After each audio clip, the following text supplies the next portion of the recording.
네, 오늘은 누가복음 8장 16절로 18절 말씀을 가지고 생명의 빛을 비추라는 제목으로 말씀을 나누도록 하겠습니다. 오늘의 이야기는 등불에 관한 이야기가 되겠습니다. 등불은 어둠을 밝히기 위해서 켜는 것이 되겠습니다.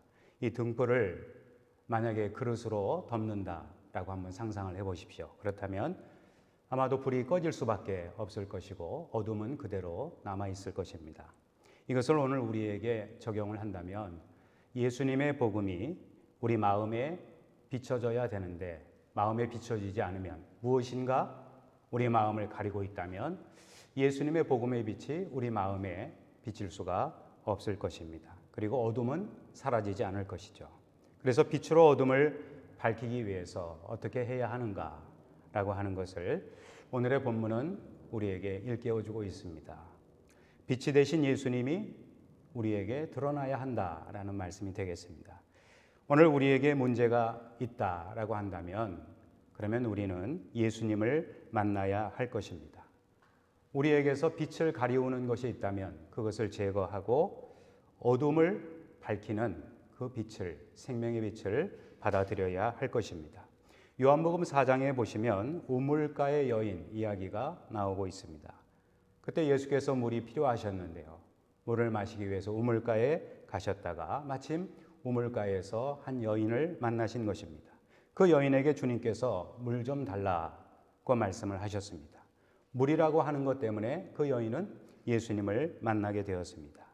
이 여인은 육신의 물을 구하러 왔다가 영적인 생명을 주는 생수가 되시는 예수님을 알게 되었어요. 그래서 물을 구하러 왔지만 이 여인의 눈과 귀가 열리는 순간에 생명을 주는 생수인 예수님을 만나게 된 것입니다. 오늘날 우리가 성경에서 위로를 얻는 이유는 무엇일까요? 성경에서 완벽한 사람을 보기 때문에 그럴까요? 그것은 아닌 것 같습니다. 인간은 연약하지만 그럼에도 불구하고 우리 하나님은 복을 주시는 하나님이신 것을 성경이 우리에게 말씀해 주고 있어요. 하나님의 약속을 받은 아브라함의 신앙의 여정을 생각해 보시기 바랍니다. 그가 모든 순간에 잘해서 하나님께 복을 받고 하나님의 위로를 얻었던 것이 아닌 것을 성경이 말씀하고 있어요. 아브라함도 갈등과 실패가 있었다는 그 사실을 성경은 가감없이 이야기해 주고 있습니다. 아브라함도 때로는 잘못된 길을 갔습니다. 하나님께서 약속하신 땅, 가나안 땅에 들어갔습니다마는 그 땅에서 흉년을 만나게 됩니다. 그때 그는 먹을 것을 찾아서 애굽으로 내려가지 않았습니까?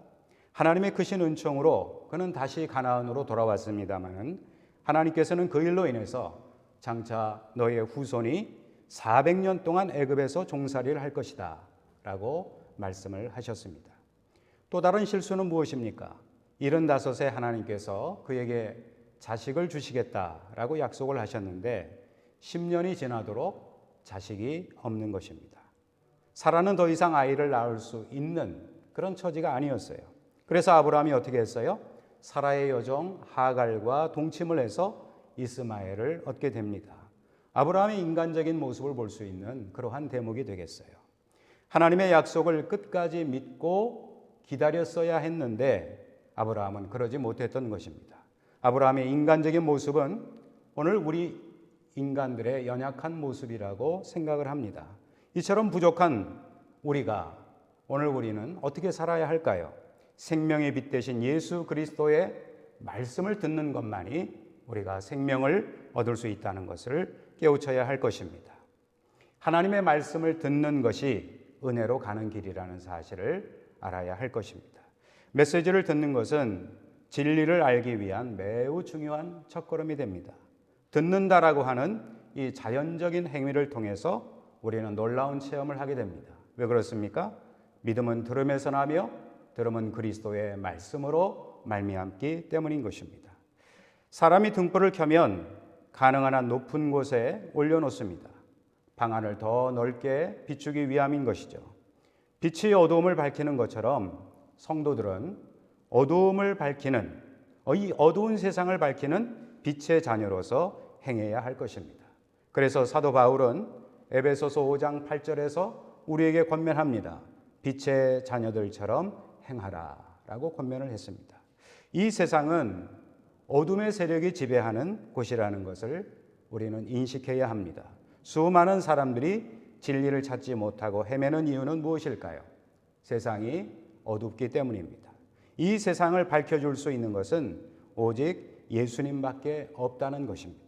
이 어두운 세상에 빛을 비추기 위해서 예수께서 이 땅에 오셨습니다. 그런데 인간이 여전히 어둠에 거하는 이유는 무엇일까요? 그것은 바로 빛을 받아들이지 못하기 때문입니다. 인간이 빛을 거부하는 이유는 무엇입니까? 인간의 수치스러운 모습, 바로 민낯이 드러나는 순간이 언제인가를 우리는 알아야 한다는 것입니다. 모든 일이 형통할 때 하나님을 더 가까이 하기는커녕 인간은 오히려 영적인 냉담함과 무관심에 빠지기가 쉽습니다. 신명기는 이것을 우리에게 경고해 주고 있어요. 신명기 6장 11절로 13절의 말씀을 한번 보시기 바랍니다. 내가 채우지 아니한 아름다운 물건이 가득한 집을 얻게 하시며 내가 파지 아니한 우물을 차지하게 하시며 내가 심지 아니한 포도원과 감람나무를 차지하게 하사 내게 배불리 먹게 하실 때에 너는 조심하여 너를 애굽 땅 종되었던 집에서 인도하여 내신 여호와를 잊지 말고 내 하나님 여호와를 경외하며 그를 섬기며 그의 이름으로 맹세할 것이니라. 자, 이 말씀에서 하나님이 우리에게 경고하신 말씀이 무엇입니까?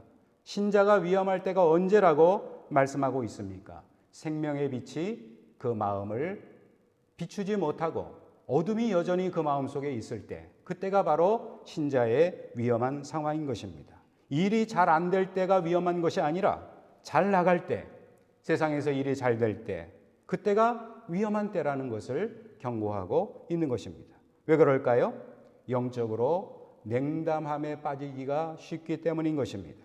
교만과 무관심에 빠져서 하나님을 잊어버리게 되면 그것이 신자에게 가장 큰 위기라고 하는 사실을 말씀하고 있습니다. 오늘날 우리에게 위기가 무엇입니까? 먹을 것이 없어서, 돈이 없어서 위기가 아니라 너무 잘 나가니까 세상에서 풍요로움에 취해 있을 때, 그때가 바로 교만과 영적 어둠에 빠질 때라는 사실을 우리는 알아야 할 것입니다. 또 세상의 욕심이 가시가 되어서 우리를 짓누를 때, 그때 우리는 염려와 근심에 빠지게 됩니다. 욕심에 사로잡히게 되면 하나님이 보이지 않기 때문입니다. 결국 그러한 사람은 헌신과 봉사의 삶이 무너지는 것을 목회를 통해서 많이 경험하게 됩니다. 하나님을 가까이 하고 하나님 앞에 헌신하고 봉사하기보다는 세상의 염려와 근심의 가시 울타리에서 빠져나오지 못하는 경우가 바로 그러한 경우입니다. 그래서 아예 그 속에서 염려와 근심을 하면서 살아가고 있는 것이에요. 이러한 세상의 잡다한 욕망의 덩어리들이 인간의 눈과 귀를 사로잡아 버릴 때, 그때 그들은 생명의 빛을 받아들이지 못하는 것입니다. 또한 인생의 어둠 가운데 고통을 당하는 사람들이 얼마나 많이 있습니까? 오늘날 자살하는 사람들의 이야기가 많이 오르내리고 있습니다. 마음의 고통을 극복하지 못하고 극단적인 선택을 하는 그런 경우가 우리 주변에 많이 있습니다. 오늘날 지구촌은 자살로 인해서 많은 사람들이 죽어가고 있는데, 특별히 선진국에서 자살률이 점점 높아져 가고 있다라고 하는 것은 우리에게 무엇을 이야기하는 것일까요? 데이빗 호킨스 박사라고 하는 분이 그의 저서에서 소위 의식 에너지 지수를 이야기했습니다. 왜 사람들이 생명을 버리는가? 라고 하는 그 이슈를 그분은 이야기했습니다. 외형상으로 볼 때는 자살할 이유가 전혀 없는데 왜 그렇게 많은 사람들이 자살을 하는가? 아무런 이유를 찾을 수 없고 동기를 찾을 수 없는 풍요로움 가운데 살고 있는데 왜 자살하는가? 라고 하는 것이 그의 이슈였던 것입니다. 그 이유는 의식 에너지 지수가 낮을 때다라고 분석을 했습니다. 사람이 자살에 이르는 것은 바로 그 의식 에너지 지수가 고갈될 때라고 그는 분석을 했던 것이에요. 그런데 그 지수가 높아지면 행복감을 느끼고 활력이 있고 삶의 용기가 생긴다라고 하는 것입니다. 그러면 여러분, 어떤 경우에 이 의식 에너지 지수가 낮아질까요? 이분은 말하기를 수치심이라고 이야기를 하고 있습니다. 자살은 배고프다고 실패했다고 또는 몸이 좀 아프다고 해서 하는 것이 아니라 수치심을 떨쳐버리지 못할 때 자살을 한다는 거예요. 그래서 오늘날 상담학계에서도 이 수치심에 대한 연구를 많이 하고 있습니다.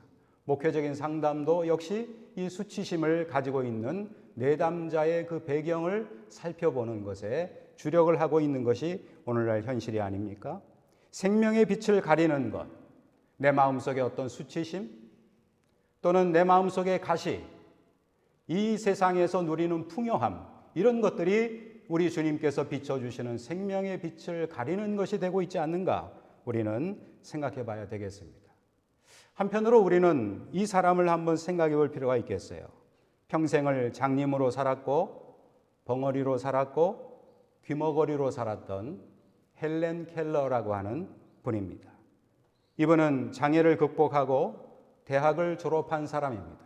미국 역사에 있어서 최초로 학사 학위를 받은 삼중 장애인이었어요. 그런데 놀라운 것은 이분은 독일어를 비롯해서 5개 국어를 했다고 알려져 있습니다.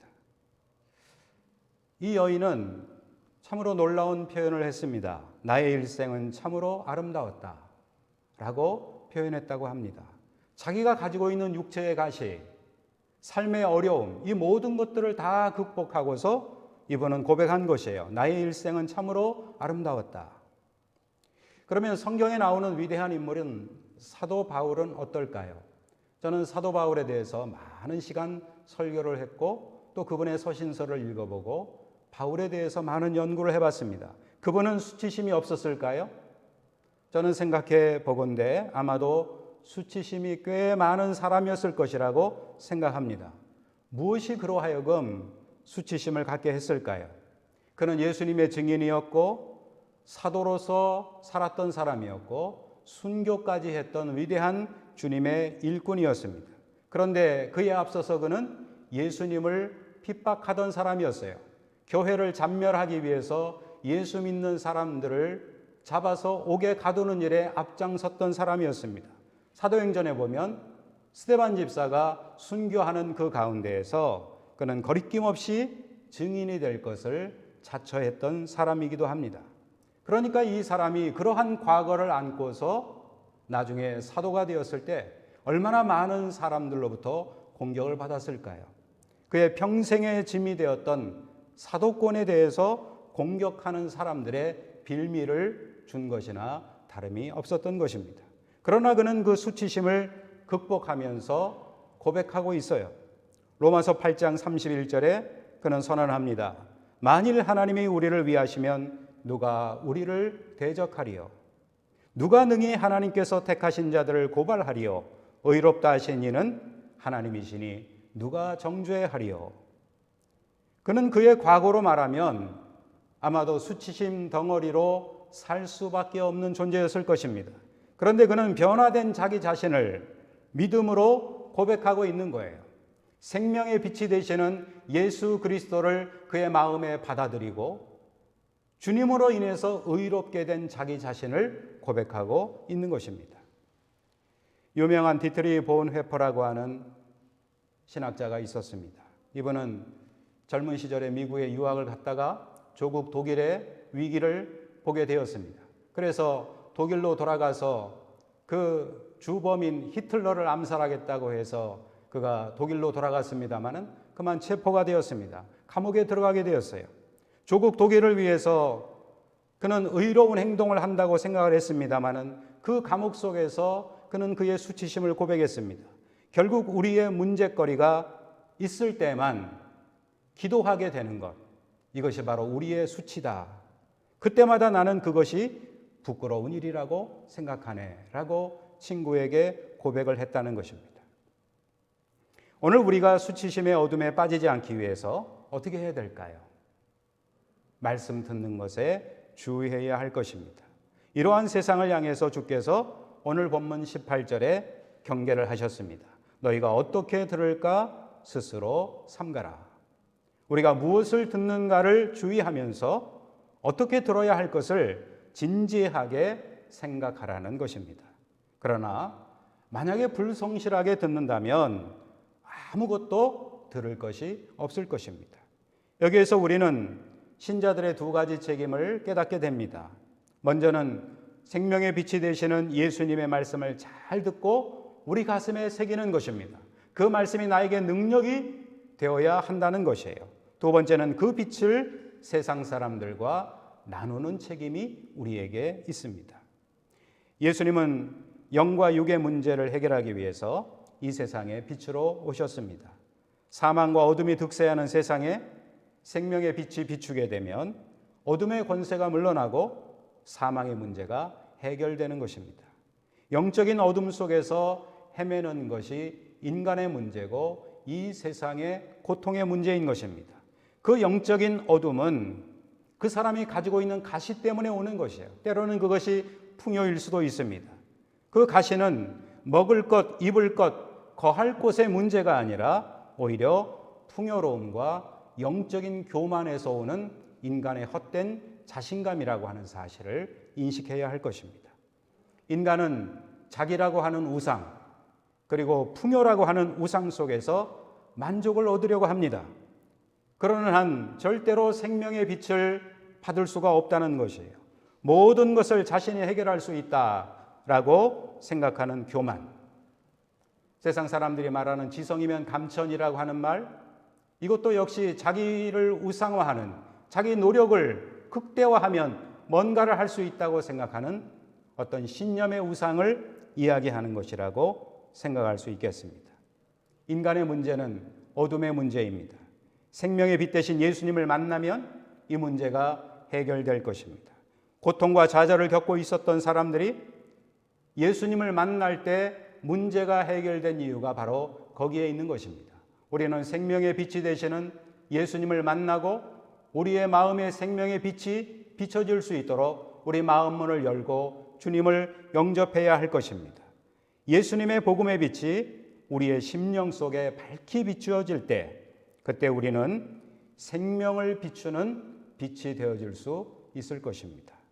생명의 빛이 여러분의 심령에 비춰지고 세상의 빛이 되시는 여러분 되시기를 우리 주님의 이름으로 축원을 드립니다. 기도하겠습니다. 거룩하신 아버지 하나님, 생명의 빛이 되시는 예수님을 이 땅에 보내주시고 그 빛을 우리의 마음에 비춰주시니 감사합니다. 생명의 빛을 받은 주님의 자녀로서 우리도 세상의 빛이 되게 하시고 하나님의 영광의 빛을 증거하는 일꾼들이 되게 하여 주시옵소서. 예수 그리스도의 이름으로 기도하옵나이다. 아멘.